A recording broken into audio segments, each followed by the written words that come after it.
Welcome back to the Belly Up Bar. Thanks for watching. I do appreciate it. This last series dealt with the Appleton Estate Rums. There's a couple more Appleton Rums out there, not Estate, so the Estate means 86 proof. And I've tried them all. None of these are bad, and all of them are useful somewhere. Some cocktail or neat over ice. These results are only for my Mai Tai mix, and I try to state that very clearly. This one, the 8-year-old, was pretty good.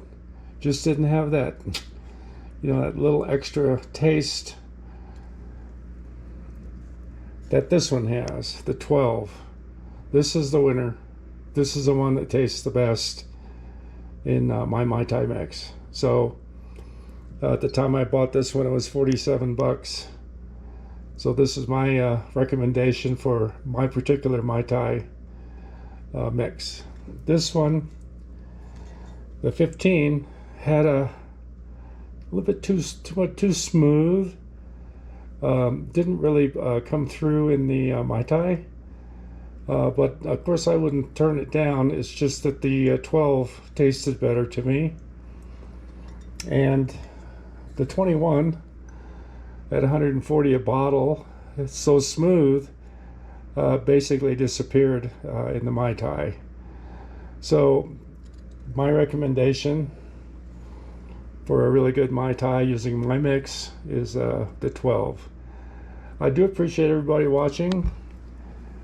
This is the recipe for the 12, and I will be putting kind of a summary sheet in the description for all of them. So if you want to have a look there, I'll have the details for you.